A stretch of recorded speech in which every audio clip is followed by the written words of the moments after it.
ఓం శాంతి. ఈరోజు మా అమ్మ యొక్క 52 విశేషతల్లోని 11వ, 12వ పాయింట్స్ తెలుసుకుందాము.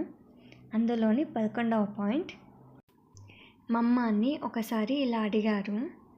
మమ్మ, మీకంటే ముందు జ్ఞానంలో చాలామంది అక్కలు వచ్చారు, అయినా మీరు మీ పురుషార్థంలో అందరికంటే ముందే వెళ్ళిపోయారు. అందరికంటే ముందెళ్ళే ఏ విషయం మీలో ఉండే అని. అప్పుడు మమ్మ ఇలా అన్నారు, ఇది చాలా కఠినమైన ప్రశ్న. ఎందుకంటే ఒకటే విషయంతో ఏ వ్యక్తి కూడా ముందుకెళ్ళలేరు. చాలా విషయాలు ఉన్నాయి. అన్ని విషయాల సమ్మేళనంతో వ్యక్తి జీవితంలో ముందుకెళ్తారు అని. అట్లా కాదు మమ్మ, దేని కారణంగానైతే మీరు పురుషార్థంలో ముందుకెళ్లారు ఆ ఒక్క విషయమే నాకు తెలియజేయండి అని అడిగారు.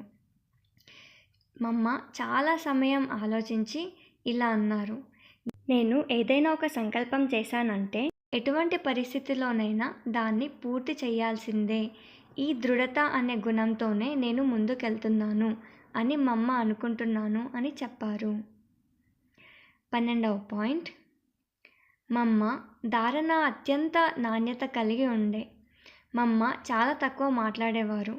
క్లాస్లో లేదంటే ఎవరితోనైనా వ్యక్తిగతంగా కలిసినప్పుడు మాత్రమే వారి మాట వింటుంటిమి. పరమాత్మ స్మృతిలో లవలీనంగా ఉండటం వారికి ఒక స్వాభావిక స్థితి ఉండేది. వారి చుట్టుపక్కల ఉన్న ప్రకంపనాలతో అనుబంధం చాలా ఆహ్లాదకరంగా ఉండేది. వారి ప్రతి శబ్దంలో జ్ఞానము ఇమిడి ఉండే. మమ్మ రోమంలో జ్ఞానం ఇమిడి ఉండే అని చెప్పొచ్చు. మమ్మని చూస్తూనే పరమాత్మ స్మృతిలో అందరి మనసు నిమగ్నం అయిపోతుండే. స్మృతి చేసేందుకు శ్రమించాల్సిన అవసరం ఉండేది కాదు.